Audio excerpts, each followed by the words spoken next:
Alrighty, friends. So last but not least, we have got a variation that goes like this: Bishop F, Gf, Knight D5, F5, C3, and I'm already going to reflect on EF here in a moment. Bishop G7 and EF5. Now, this is a curious variation that I would like to mention very quickly to you, that although we are discussing it in the tactical section, as it is the bishop takes f6 variation, or rather it's a sideline of that, but in my personal opinion, this type of positions, and this line in particular with EF, typically tends to be maneuvery, quiet, and not very tactically sharp. We're still, from our Sveshnikov player's point of view, we are not going to get an awful lot of attacking chances on the king side either.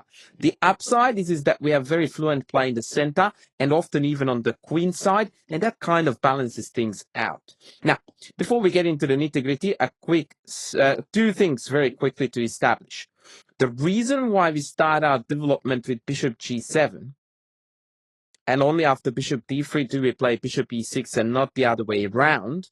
Don't ever do this, because if you play bishop e6 first, then after take, we have now captured on f5 in 2 moves, and we are going to be a tempo down compared to the main lines, where we go bishop g7, ef, bishop f, knight c2, bishop back, knight here, and now it's our turn, whereas if you start with bishop e6 and lose that tempo, now it's their turn, which is a fat, huge difference you do not want to experience. Trust me on that one. So, hence bishop g7, the correct move order. And we are going to take it from here with ef5. But before we get into that, ef5 right away can be met by bishop f5. c3 would transpose. So we are going to have a look at queen f3. This is the idea, hitting here, hitting here. Knight d4, thankfully we have got this very handy double attack. But of course, we need to be mindful of the fact that there is a little checky lurking around here. Tactics are allowed for the opponent too. And so now after knight c7 check, they take back and we go king e7. And contrary to what I just said in the intro, now it is very tactical, it's very sharp, it's very fun, but these are not the main lines. c3, b4 double exclam, beaut. And now after cb, queen b6, white can already pack it in. Queen takes b4 check is unstoppable, and carnage is going to ensue. Too many pieces hanging. The game's over. So they are best advised to meet b4 with cd. When we take a3, they take a6. Note that this is not out of greed. They would like to castle ASAP. Takes, rook d1, and bishop h6. Now this is a quintuply cheeky move. First of all, it threatens queen c3 check. They can't block on d2. Not that they could before, but this is even stronger. We are hitting b1, and even bishop c1 ideas are introduced with the idea of shutting the rook out and getting a new queen. Because queen b7 trade, and rook b8 is the recommended move. I don't see why bishop c1 is not better though.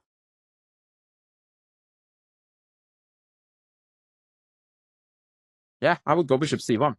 But rook b8 is winning as well because of we're promoting a queen on b1. So either way, we are scoring a massive W there. Thank you very, very much.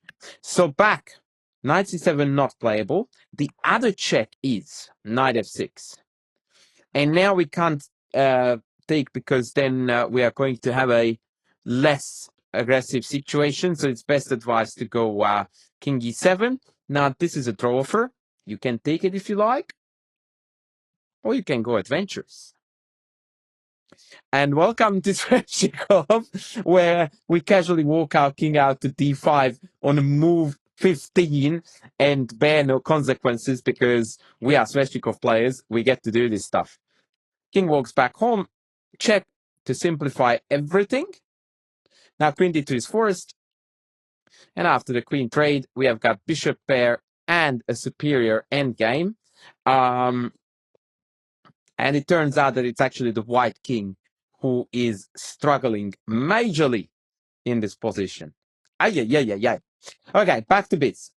So c3, bishop g7, and before we begin with the main topic, which is going to be f5, just one more sideline, another move we have seen already in similar scenarios, and that is going to be knight takes b5 piece sack. Sacking the bishop doesn't make any sense because then a, b, knight, b, castles, and our king is safe. But this does make sense because now we are caught again in this awkward pin. Bishop b7. We don't need to go to d7 this time around, as you will see. We can manage the defense like so. Knight b4, rook c8, queen a4, and queen d7. Regrettably, this is a necessity, but now c6 is bolstered beautifully, so we don't have to worry about anything anymore. ef, castles, and king h8. Even here, we seriously consider hurting our opponent, potentially on the G file. And then to contradict myself, now we're going to go rook d8. Now, however, we have a threat, which is rook a8, after which we can disentangle. If mass trades happen, like take, we keep the queens, and then we don't keep the queens.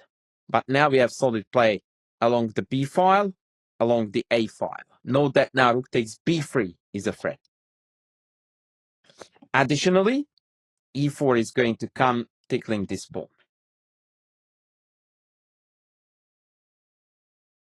Very complex position. We are up a piece. They have got a trillion pawns, but it's not so easy to see how those pawns can become a meaningful part to the equation. So I don't mind black here at all. But maintaining the pin in this position instead of taking on c6 seems to make more sense. So let's have a look at rook d5. Enhancing the pressure, announcing the other rook coming to d1. Our position feels very uncomfortable, so it is time to start unpacking this.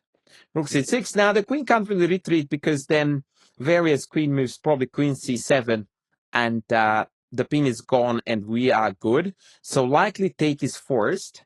Capture. The good news is that we have the bishop pair now. Rook b5, bishop f6. This move is very handy to offer a bishop two different ways to later join the party, but the main purpose is to abandon the g7 square so our king can get a luft against any obnoxious backrank checks. Rook d1, king g7, f3, and d5, exclamation mark, introducing the idea of d4. And of course, if the knight captures on d5, after the massive trades, we pick off a2, and the two connected pass pawns are more than tameable with our very, very active pieces. So we are looking golden. And with that, now we are on to our main topic, ef, bishop f. And here too, the main theme is going to be knight c2, knight e3. But let's have a look-see at queen f3 again. This seems to be a motif that pops up quite frequently when we take on f5. And in fact, this is really the tactic you always want to check if it works or not. Bishop e6.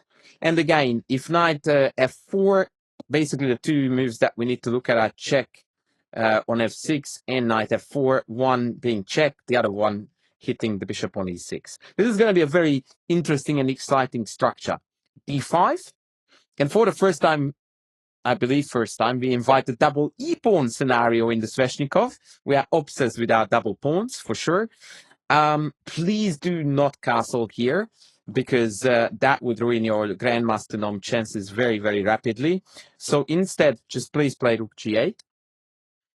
And now knight e6 is main. If knight h5, now we can easily dodge that problem with take. And yeah, I can't think of a single reason why black would not be clearly better here. cruising for GM norm. So obviously it has to be 96. FE, we got our so badly desired double pawns, finally. And now knight c2 is main. If queen h3, seemingly very annoying double attack, queen f6. Queen is brilliantly placed on f6, covering e6, hitting f2, after e4, bearing down on the long diagonal, just an optimal piece. Bishop e2, king e7. King is rock solid in the middle, in particular on a dark square. Castles, queen h6. The queen trade here makes a lot of sense to me. After trade, we would then potentially play rook f8 as one plan. The other one is just to simply go to b8, play b4, and as usual, use the pawn mass in the center with e4, knight e5, and just have a field day, as we love to do in the Sveshnikov. Right, so knight c2 is the idea that we like to do with white, I suppose, but we is black, so they do. Queen f6 anyway. a4 and b4. No thank you for any a-file shenanigans. We would like to actually blast this diagonal open very effectively rather than the a-file, and this is what it's going to look like. 3 moves. If c takes, e4. We are in our element in positions like this. Now if rook b1, king b7. Now again, try to deploy logic here. Why don't we go to e7 when I said that on dark squares we are safer? Obviously, because now having played e4, we opened up the possibility of a check on c7. Nah, not in my house. Bishop e2, bishop 8. Tactics, friends. The rook is not capturable on account of bishop b4 check picking off the queen, so the queen has to go elsewhere. Best square to defend b4. We say no to the queen trade. And now we look to play rook c8. Ta-da.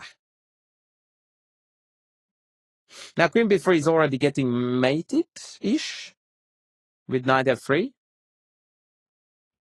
As after take, c2 hanging, g2 hanging, oh my goodness. This is looking absolutely horrible for white. Material is level, but I would be shocked if this was not a 10 out of 10 win for black. The knight is terrible. The bishop is going to be awesome on d6. The rooks are very active. White's king is extremely insecure. Not playable. Queen e3 makes more sense to keep the queen closer to action. But even here, we go check, king h1. Taking on f3 would exactly be the same line. And now we go boomski. This is going to lead to a decisive attack. Take, check, take, non-check, check, hitting the queen instead. Queen a7 check, that was the check. Rook c7, queen a6, and now comes the attack. Beautiful stuff, watch this. Check, queen h4, takes, and bishop f4 scores a checkmate on h2. Not for the first, not for the last time in the Sveshnikov. We walk away with a giant checkmate. Well done to us. Righto. So we looked at CB, E4, and Rook B1. A potentially more sensible approach is Bishop E2, introducing castling. Queen takes and castles. White rolls basically in the kitchen sink in order to secure the king. And indeed, after Queen C2, they have got Rook C1. But is this going to be enough? Note that if instead first they give a check, then King D7 actually protects the knight. So then Rook C1 doesn't win the knight on C6 because, yeah, the king guards it on D7. Whereas now we lose the knight, but we win the bishop. And as long as we keep the intruders out, we should be good. Now, Rook F7 is well met by King F7. And then any rook move will allow King G8 to tuck away. So instead, Queen D6 appears to be best. But now we go Queen G4 and Rook D8. Once again, dispatching those nasty heavies. And now we're going to go for a short walk. This is the reason why we went in this position to g4 and not to g6. Very subtle concept. We wanted to keep the g6 square open so that finally we can tuck the king away on h7. Chef's kiss stuff, you got to say. Okay, so cb is very dangerous. Knight b is hardly an improvement. Take king d7, not e4 because that would allow queen c7 first. b5, this is playing with fire. Bishop f8. Bishop b4 check is absolutely mental. Queen f3, check. King d1, queen h4. Massive attacking coming. Queen d4, rook c8, all kinds of problems. Rook f8 is a threat, and check is always well met by king d6, and the king is totally safe. White is on the verge of defeat. So bishop d e2 is the main line. Once again, mostly ignoring the threat and just running for the hills with the king. Tuck if queen takes, king d7. We have seen this already. Castles and e4. Again, the double pawns are the heroes of the day. And after queen e3, obviously the endgame is looking brilliant again, with rook fb8 and b2 being extremely vulnerable. So maybe queen e3 is better. Queen h6, we insist. f4, they insist on denying. We insist on trading. They insist on denying. And we insist that then maybe it's a checkmate. Not quite, but we are very close to be a knockout victory here. The minor pieces are very awkwardly hanging. Rook a f8 is going to come. And yeah, it's going to be Carnage City. Bishop d1 is probably their best choice, but now b2 is simply capturable. And invasion is imminent. Two connected pass pawns, completely winning endgame. The game's over. BC is the final line of this big side variation. Queen trade again. Take, take. And with e4 coming, we're looking to be enjoying ourselves a lot. For example, e4, bishop check, and casual king e7, followed by king d6, rook b8. Happy days, golden position, loving life, long live the Sveshnikov. We added these two moves, so we've added this move, but you get the gist, rook b8. And yeah, white is actually threatened with a mate on b1 after we trade rooks on the b file. So, this is looking like a rough one. So long story short, friends, after ef, bishop f5, most people here play knight c2, against which we immediately pull the bishop back. And here we are going to now engage first with a4 before we move on to the big main line with knight c to e3. a4 here is an interesting idea, and this is going to be a sideline that is going to be based on an extremely clever and very rare tactical motif that I really, really tremendously enjoyed going through. So check this out. The idea is that after castles, let's say we go, I will show you the idea here with the sideline. Knight e3, b4.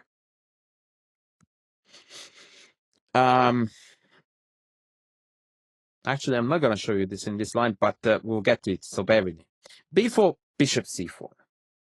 Take, take. This is golden rule of Sveshnikov, right? So if they rip into you with a4, they would like to create an isolated pawn in our camp. Whether it be on the a file or on the b file, doesn't matter. They want a target.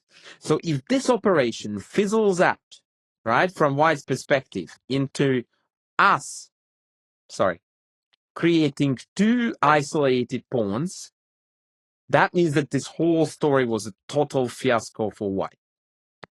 Knight a5, bishop a2, f5, and after the rerouting of the knight to c5, we are going to look incredibly happy here. Black is clearly better. So surely b4 has to be met with capture. f5, Bishop rook c1, knight d4.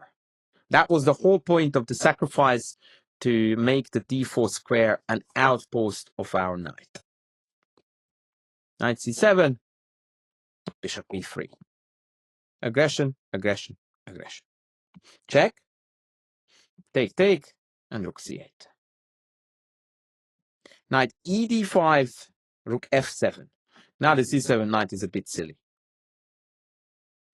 Queen c1 here is interesting, post right in a game, but queen h4, and now the e2 check is the problem. And we win material, and we win the game. So that's the reason why queen c1 is not that great, because white can never really castle without allowing the knight e2 check. Hence, queen d2. The problem with queen d2 is that it doesn't defend the material.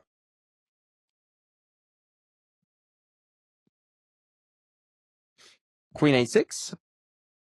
And now we have to strike. And of course we go.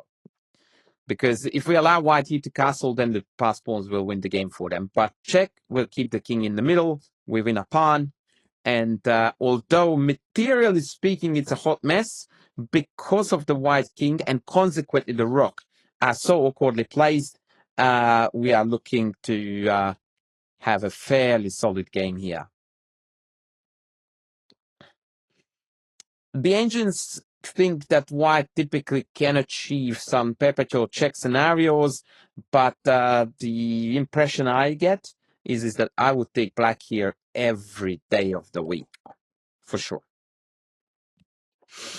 Okay, so a4, castles. Surely they will take, right? This is the point. And this is where the tactical motive will come in that I talked about. AB, and now, if bishop takes, we take, queen takes, or knight takes, doesn't even matter. Against both, you would do the same. Here comes a tactical flourish, knight d4. This, friends, is the motive to remember. We disconnect the queen from the knight on d5, and that is a very clever and unique way to regain control of the d5 square. And this motif is going to pop, by the way, in so many different shapes and forms. It's very funny. Bishop c4, queen a8. We persist. Take, castles, ed, and the engine says equal. I say, do not agree to a draw. No chance. Build up the pressure on b2, win that pawn, and then test your opponent if they can hold the draw or not. Okay. That was bishop b5. Let's have a look, see at knight e3. Very natural, very sensible.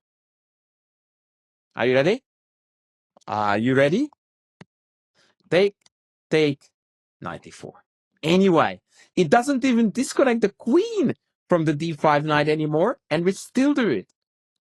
Mental. The point, of course, is that after capture, which is not even a move, we take back and one of the knights will be captured, and the bishops are having a field day. So the two moves that are sensible here for white are bishop d3, when we want to do some tactics before the king gets the castle. So we take, and we go e4. We'd love to catch that king in the middle. Bishop takes, queen h4. Very, very aggressive. Hitting a4, f2, the whole shebang.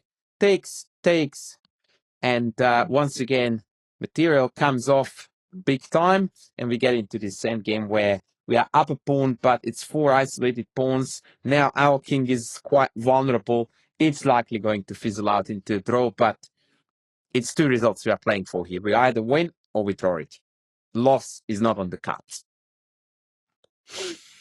Okay, if they swing the queen back to d1 against knight d4, we pursue undermining the knights. f4 is a threat. Take, f4. Take, queen a5 check. Note again, by the way, typical Sveshnikov stuff, right? Move 21, we have every single piece ready to fight. You could argue that the queen hasn't moved yet, right? For white, the knight is the only piece that is out, king at home, bishop at home, rook at home. That's not how you are meant to play an opening. And you need to be mindful of these basic opening principles, because often we get caught in the mania of, oh, this is theory, this is line, this is this and that. We forget that we are playing chess. We are. White isn't, right? So they forgot the basic chess principles. And as a result of that, now they have to face the consequences, which is an extremely unpleasant endgame to hold. Maybe they will hold. Maybe they will. But good luck. Okay. Finally, after AB, if rook A8, we queen A8 it. And now 3 moves again available to white.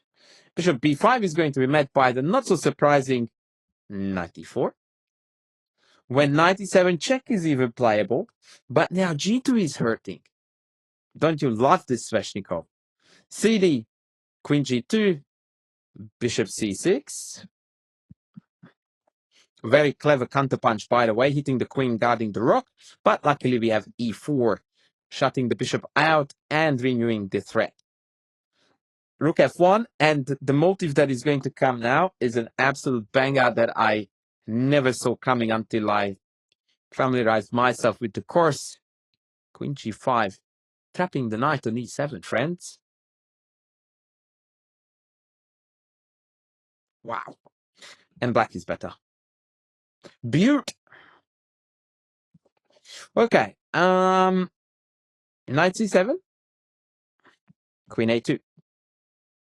Bishop B5. Knight A7. We need to score a tempo. If not, the bishop goes back, we pick off B2. And now we don't pick off C3 because D6 is also hanging, and E6. But instead we go in for this very obnoxious pin. White is best advised to immediately look for tactical ways to get out of this mess. But unfortunately, it is not quite doable without having to do some really, really clever moves. So it's very difficult. What I wanted to say is to find this sequence for white is crazy hard.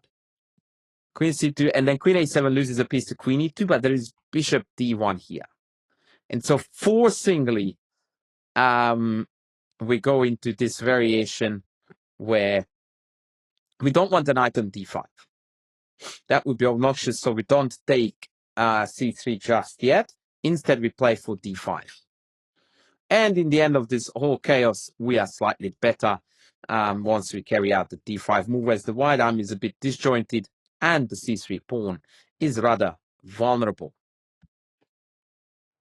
So if after bishop B5, knight A7, instead of bishop E2, we go knight E6, Fe, and now we have got a forcing draw here, funnily enough, rook F7, bishop E8, rook F8, etc.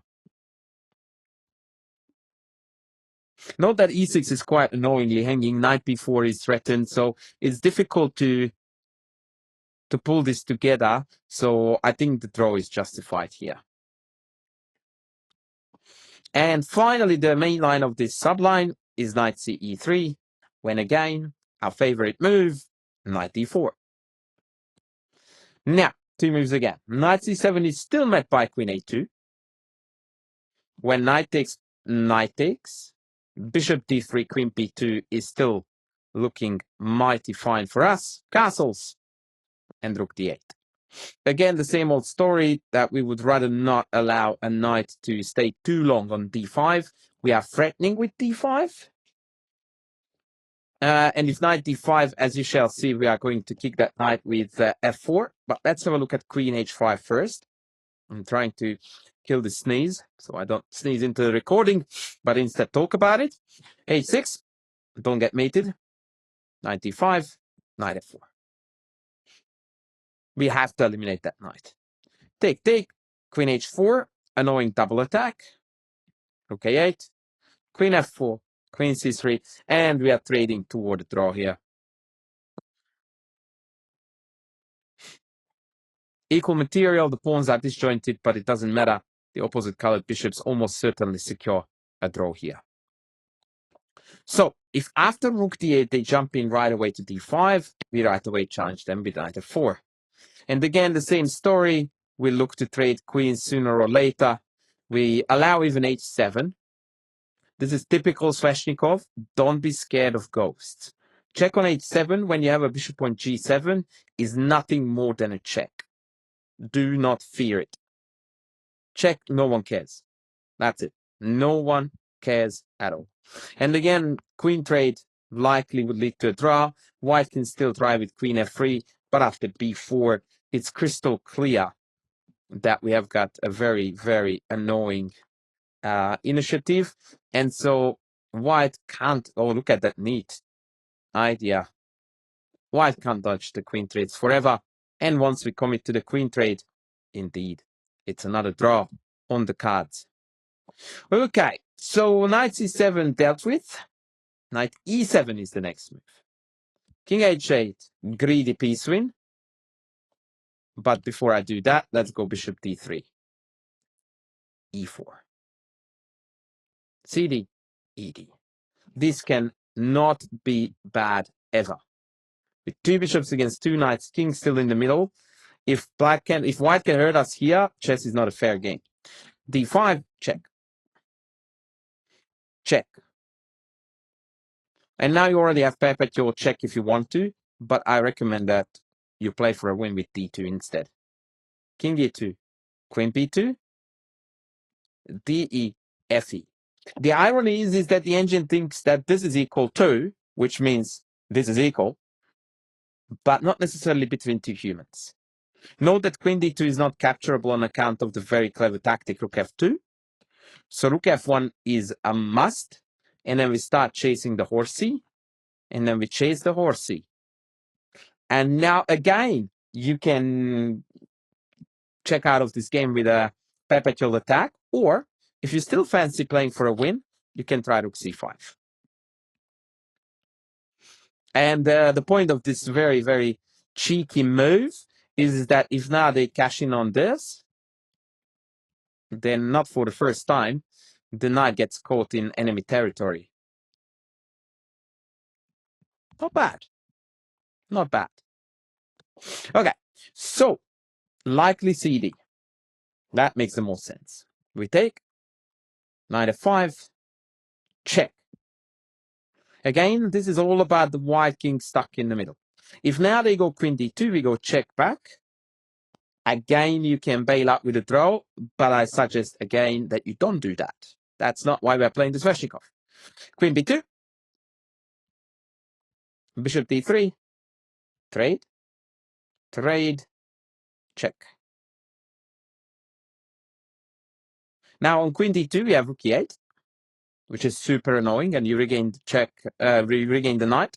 So king f1 is forced, and after rook e8, now we're down a piece, but we have got a few pawns, and they don't have a king, they don't have a rook.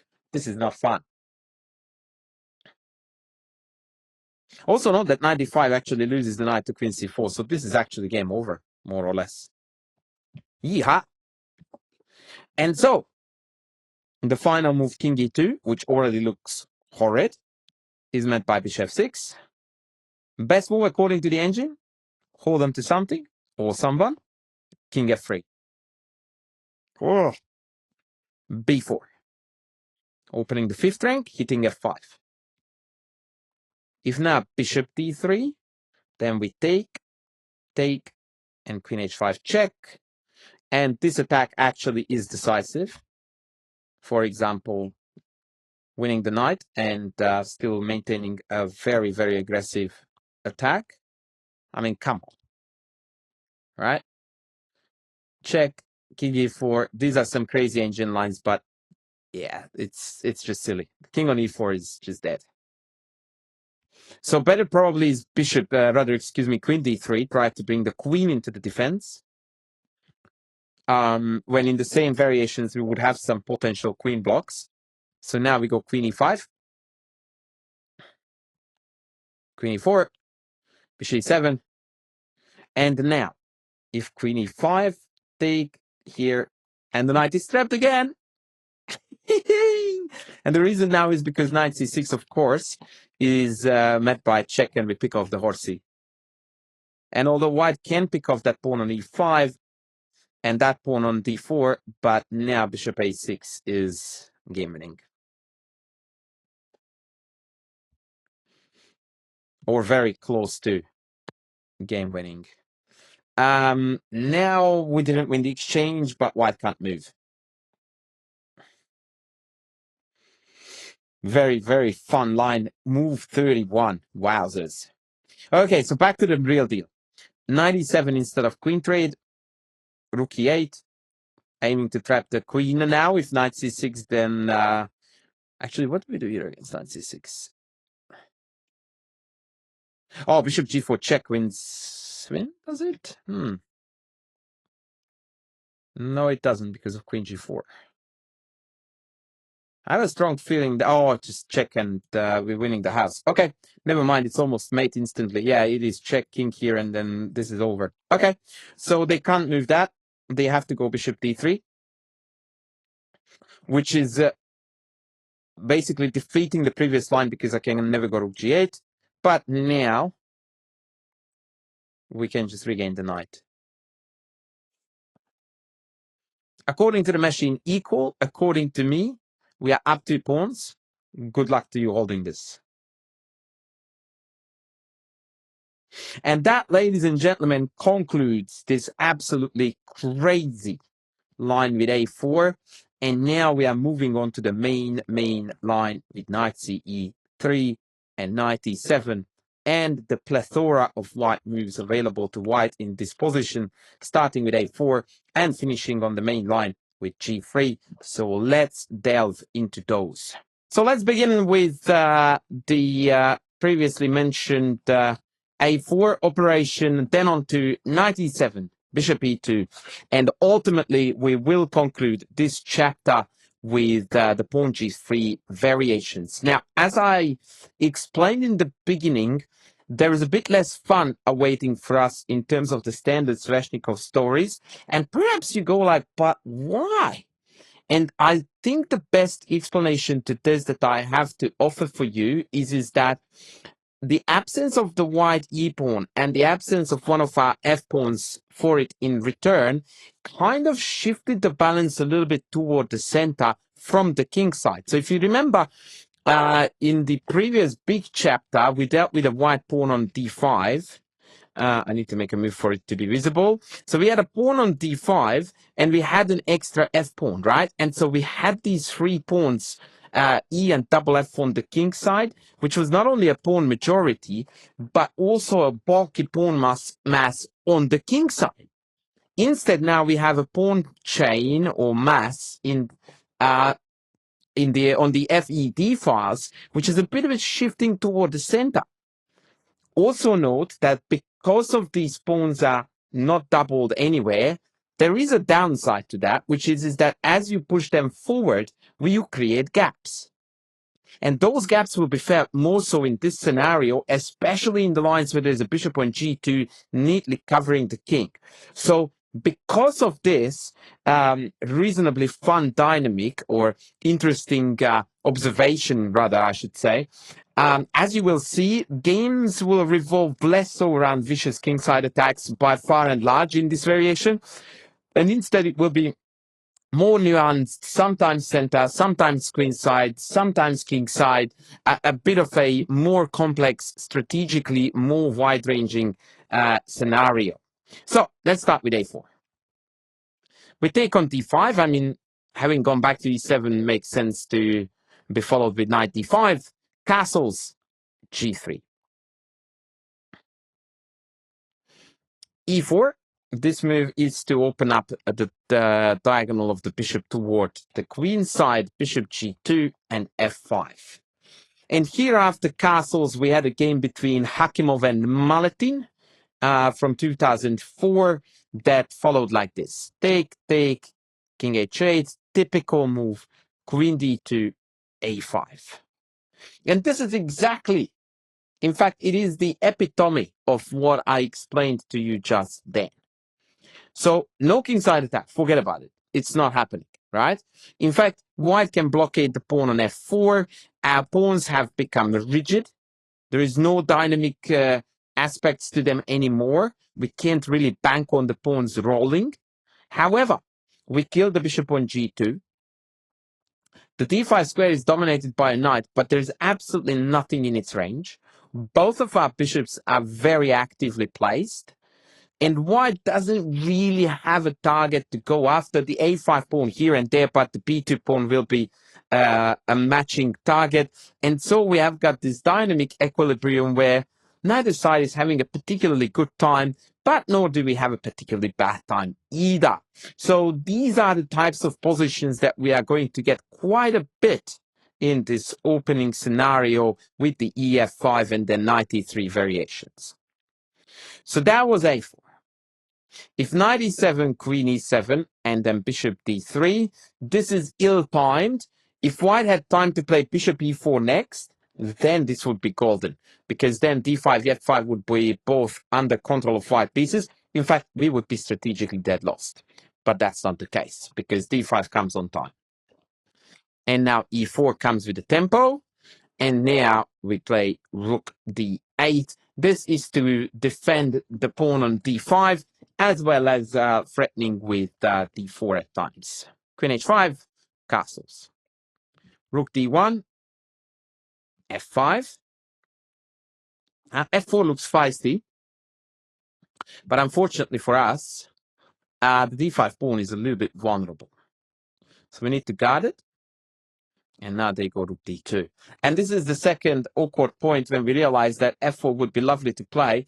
But unfortunately, f4 allows the queen to join the party in attacking d5. And so knight takes d5 would be rather annoying there. So instead, we opt for the standard king h8, sidestepping the diagonal, ensuring that whatever happens doesn't happen with check.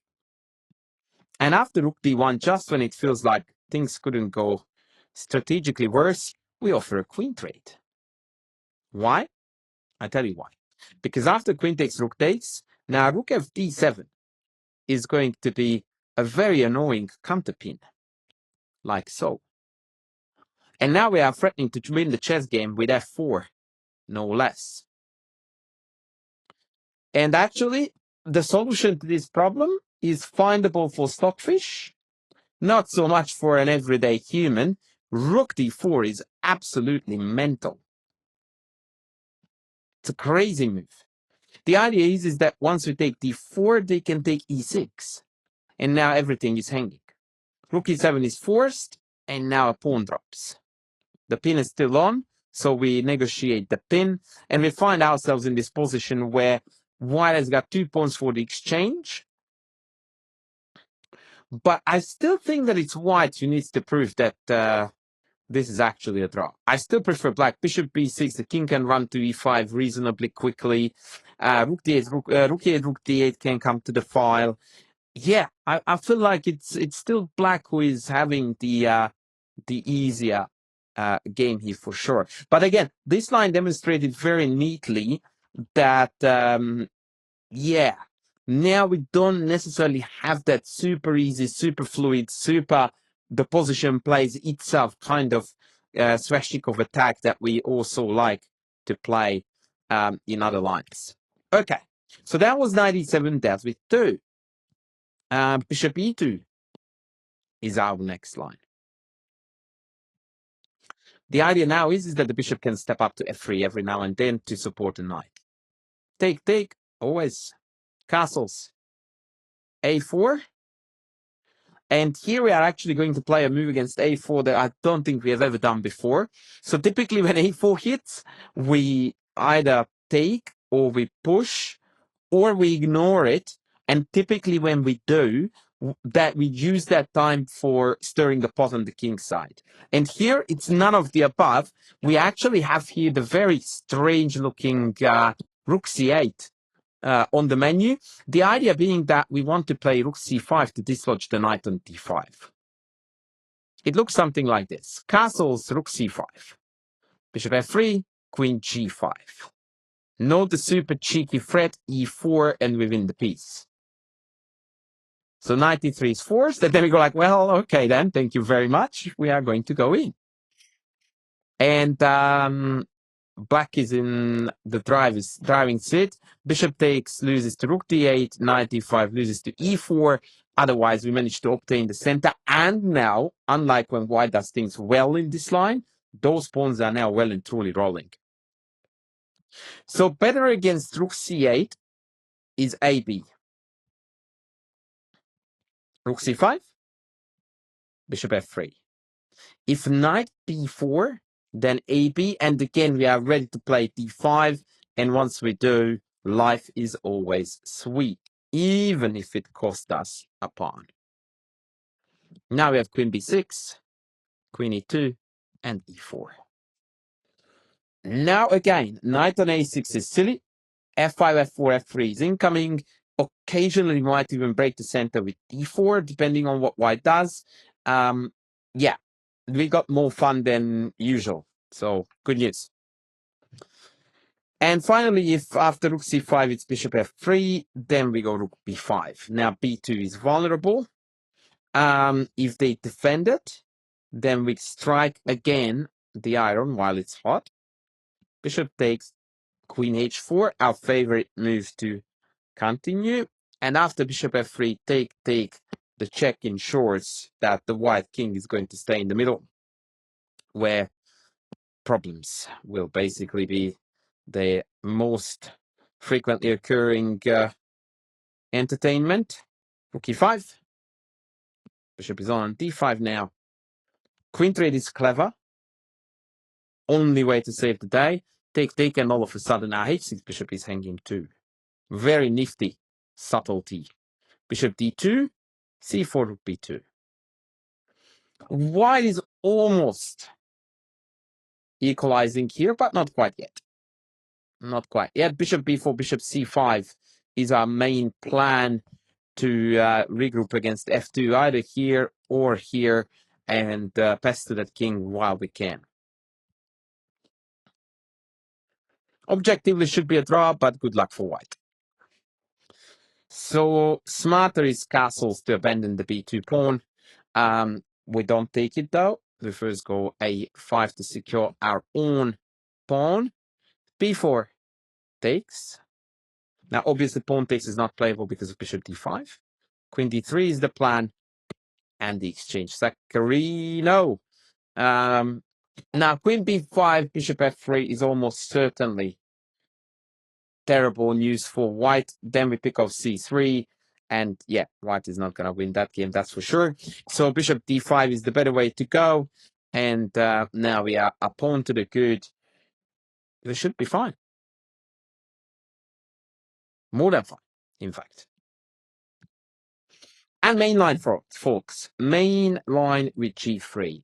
Now, this is easily the best setup for white. And the reason for that is because the bishop is best placed on g2 on the long diagonal, supporting d5 and bearing down on the entire diagonal. Plus, g3 already takes the sting out of many of our pawn pushes on the king side. f5, f4 is harder to carry out and is less impactful. And f4, e5 is going to now leave f4 as an outpost. So trade, castles, and bishop g2. And in this setup, typically what we pursue or what we would like to do is a set of moves that in one way or another we would like to get in, and those moves are the following. We want to play f5, attack the king, play a5, play rook b8, and maybe even queen d7, and that's about it. a5, castles. If a4, we go rook b8. Now b2 is quite hurting, so b4 is some kind of a sensible move. This doesn't add up to me. Take b2. I told you already that when we lose a pawn for b pawn and the c pawn is left, bad news for white all the time, every time. Like this endgame would look decent if there was a pawn on b4 and it was somehow guarded. I know it's guarded by the knight, but obviously the knight is hanging by the bishop. But you get the gist, like an outside passport. But with c3, it's just miserable. Bishop h6, we get to d2, and we should be more than fine. Yeah. White has got active pieces, though, and that is to be respected. But overall, there is nothing to fear. If check, we just go here. If check, we just go there. These are just checks, and it's a draw. No problems at all. So yeah, after b4, rather after rook b8, they should go b4 to exactly accomplish the pawn structure I mentioned. So take. This is what I meant. See? So now after take a4, rook a4, what would have exactly what I described, an outside passer on b4. However, we are not interested. We are interested in piece activity. e4, take. And now they have problems because if rook takes a4, then bishop d5, and then we can sneak in a check and the king gets stuck in the middle. For example, if instead bishop e4, cheeky tactic incoming, brace yourself, boomshki. Take, we pick off the rook, and we pick off the bishop as well.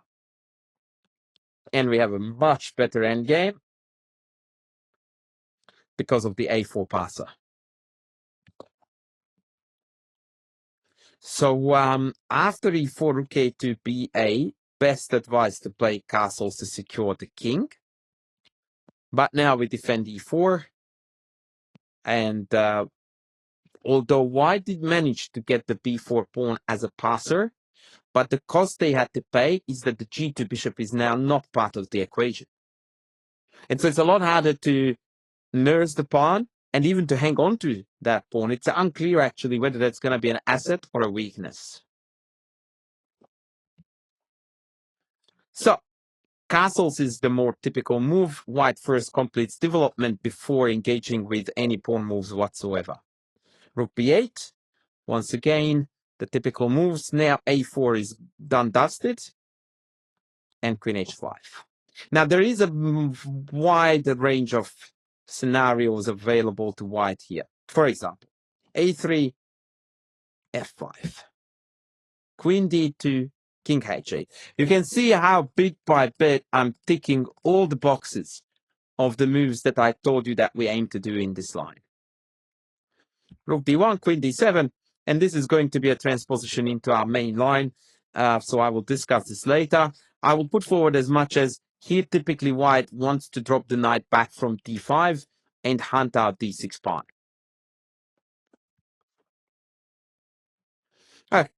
Queen e2 is another potential way to play. f5 makes sense. King h8 makes sense. Queen d7 makes sense. And queen f7, almost identical to the previous line. The queen on f7 stands well. It moves out of the d file, the x-ray of the two rooks, or the attack line of the two rooks. We're targeting d5, targeting a2. It's just an overall great position. And after f4, we go e4. Now, this is always an interesting change because now kingside attack is completely gone, like totally. We're never going to conduct a kingside attack anymore. But we have got an e4 protected passer. The g2 bishop is dead.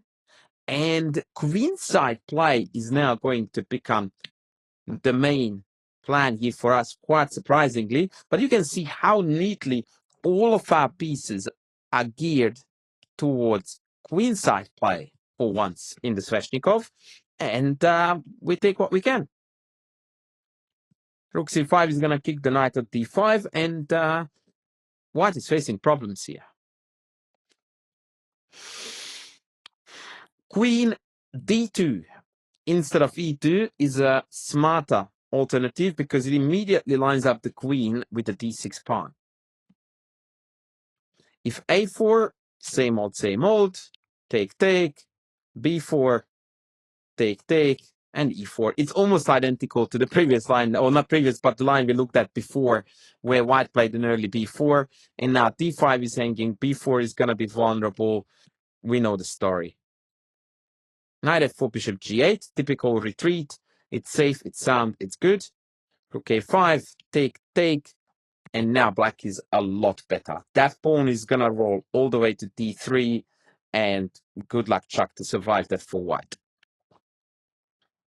Rook a5 immediately is better, as this keeps the control of the d5 square. Take, and after queen d6, we have a very equalish endgame where neither side can realistically hope for a win. But queen d2 in my book is not played with the intention of a4, but with the intention of rook a d1. King h8, same old, rook e1. And white has an optimal piece formation, but so does black. Queen d7 again. And now we've got two moves to look at. a3, queen f7. f4 rather, excuse me, e4. We've seen this with the only difference that the a2 pawn has now moved, so white doesn't have to worry about that. And here comes an interesting strategic idea that you really need to be ready for, g4. White wants to undermine our center entirely and take the initiative in the center slash, well, let's just go with center. Bishop h6. Now the f pawn is a bit hurting. Check. And we have got a perpetual check scenario, which white is best advised to take, as we were threatening trading everything on d5 and winning the f4 pawn. So a3 is not that dangerous. Queen g5 is the other line. Queen f7, bishop f3. Now they want to pester us from h5. e4, bishop h5. And now we swing back. Now if they play something timid like a3, we play bishop e5 to secure the d6 pawn. And now the queen trade can be dodged, at least for a bit. But when it happens, we are looking great. Note that d5 is not hanging because of rook d8. And if knight e6, then after rook c8, now we are threatening with b4. And it seems to me that the white army is disjointed. The black army is beautifully coordinated. Nice. If instead of a3, immediate queen e7, then again we dodge the, we trade the queens, not dodge it, and then we go b4.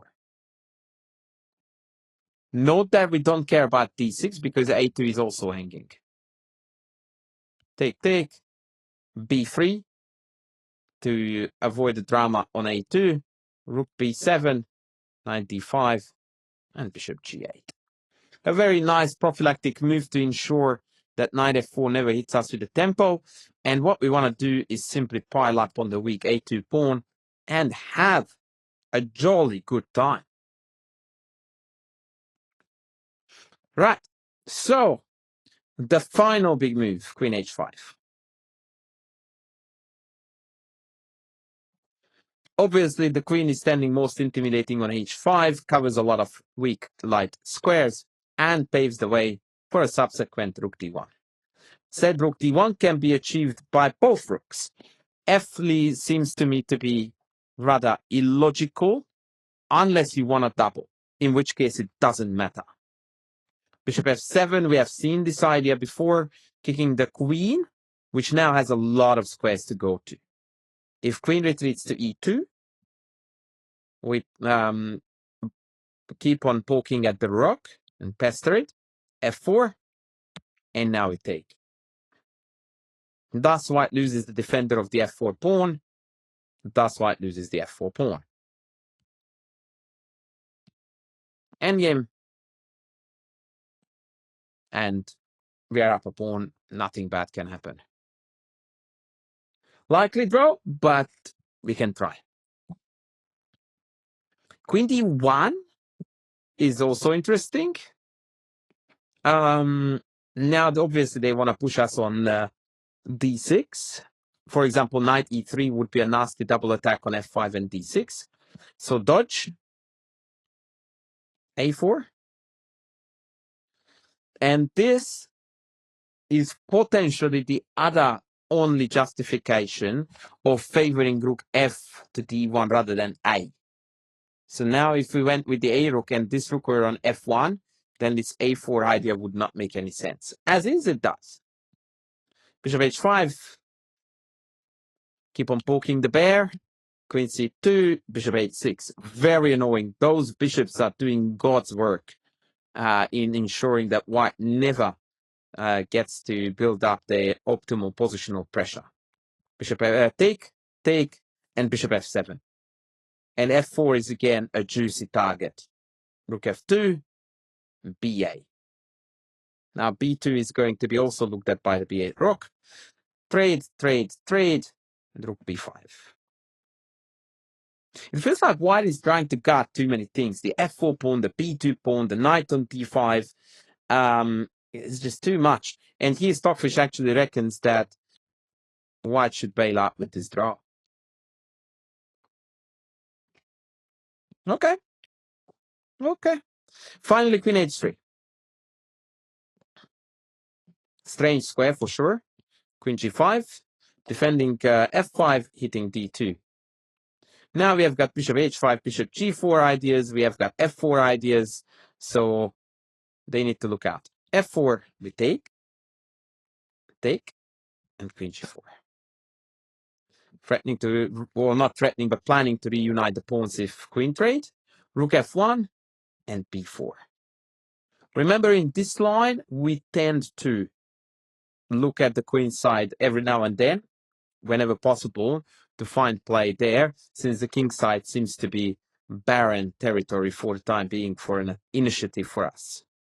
Takes d5, everything comes off, and equality was achieved in the game Kotronias against Spasov. Fair. So rook a1 is going to be the main line. Now, the good news is, and I kind of gave it away, this removes a4 ideas from the equation, but this introduces f4 ideas into the equation. King h8, rook d2. Now the doubling is definitely a possibility. Bishop f7, we have seen this idea before. And again, we have got the exact same queen moves, but now we have a different priority system. So queen h3 here is possible, but not that great. Bishop g6, rook d1, f4. This is one of those awesome scenarios that I like to pause at, where you look at the d5 knight. Yeah, beautiful piece. The two rooks, however, are shooting into its back. And white kind of wishes that the d5 knight was elsewhere so they could effectively attack d6.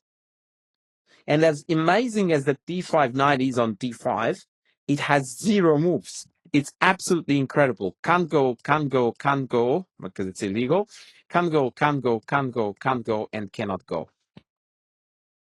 The best piece on the board cannot move at all. Is it then really the best piece on the board? I will leave that philosophical debate for someone else to decide. Now 97 is a threat. So we start annoying them. Now FG is a threat, hitting the D2 rook. Same. And once the queens are traded, now with H4 pushed forward, that white king side is a little bit weaker. So they are forced to take. And after EF, we have got a solid position. Rook G8 is going to be a royal pain for white to deal with in connection with bishop F3 and F3 pawn push ideas. If the queen drops back to E2, bishop H6, F4. This is where the F1 rook comes handy. EF, GF. Regrettable, but knight takes is not possible on account of bishop A2. And again, since we have no play whatsoever on the king side, let's go queen side. And here there is a very strange but important move to remember. In this position, queen c8 is our final move in this line, which prevents penetration on a6 by the white queen, which would very annoyingly attack d6 and a5 at the same time. The move also attacks c3, which is very, very helpful. In most scenarios, we trade on d5 and the opposite colored bishops secure the draw outcome. And with that, The final line, queen d1. Queen e8. Now bishop h5 is possible again. We stepped out of d6 ever being hit by a tempo. And again, we have a myriad of sidelines, at least two. If rook e1, we go b4. Nope, I didn't mean to do that. One more time, rook e1, b4. If now take, that's good news because now a2 is a bit problematic. Knight e3, hitting f5, d6. Looks like we are in trouble. But nah, bishop h5, tempo, and e4. Rook d6, f4. Somewhat contradicting my thesis that we don't really get to do kingside attacks. Now there is a bit of action going on. I think we may even be threatening here rook takes f2 and then checking that rook down on d6. So yeah, we definitely do have some tactical oomph with our bishop being quite well placed. I don't mind our position here at all. If c4, then e4. b3, bishop h5. And now the problem with moving the knight on d5 is that it always allows bishop c3. f3, queen f7. We step out of the e-file pin and prepare rook b e8 with a very healthy position. Bishop h6, kicking the rook rather, and another fascinating perpetual attack scenario goes down after the moves queen a1, queen e1. No problems. Okay, if they play instead of rook e1 here, f4, we go e4. Almost always we need to do this, unless take is doing some serious damage. a3, this is to stop b4, bishop h5. Queen b3, queen f7. And now we might contemplate the idea of rook fc8. I will actually arrow this for you, and c5, and start chipping away at the knight on d5 and see what we can accomplish. The position is very stale. Neither side has genuine targets, easy plans, etc. But at the same time, it's incredibly complex and it's easy to slip up. And the main line, a3, e4, and rook e1. If immediate knight e4, then we force rook e1, and then we go into e5. And now b4 is pending, and now the trade on d5, followed by b4, is still pending. Black is doing fine. So rook e1 right away. Bishop h5, f3. If queen c2, then now we come from queen c6. Knight f4, bishop 7. Queen back, we defend the pawn, and now d5 becomes a very, very serious threat. And so, believe it or not, but the repetition is going to occur. Bishop h6, rook d4, bishop g7, and rook b2. And we have a draw. Again. So, main line for white to try to eke out an advantage is f3, bishop h6. This is another thing to remember though. So I gave you at the beginning of this chapter the plan setup of rook b8, a5, king h8, etc. These bishop moves are also, as you saw, extremely frequent visitors in this line. Now, if rook f2, queen e5, there comes a very strange line. Queen blunder, oh no, my queen, oh no, their queen, or other way around, rather. Bishop b3, knight e7, bishop e6. Trying to catch that knight, g4, and now trades. Take, take, take, take. And it all fizzles out, as usual, into a drawish or equal scenario. But since the position is full of imbalances, there's no way I would agree to draw here. There is pawn majorities on either side. We have got bishop pair. it's just looking like a really, really fun endgame to play. And finally, the main line, knight c7, ignoring the hanging rook, and rook d6. It's very greedy. Rook d8, queen d4, g7, take.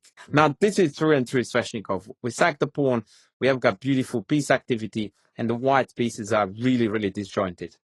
Queen b6, bishop e5, another pawn sack, but now we get f3. And just to contradict my main thesis, the biggest main line of our variation does end up with a serious kingside initiative for us. Pawn f4 in particular is a super nasty threat. So white is in a bit of a trouble here, friends.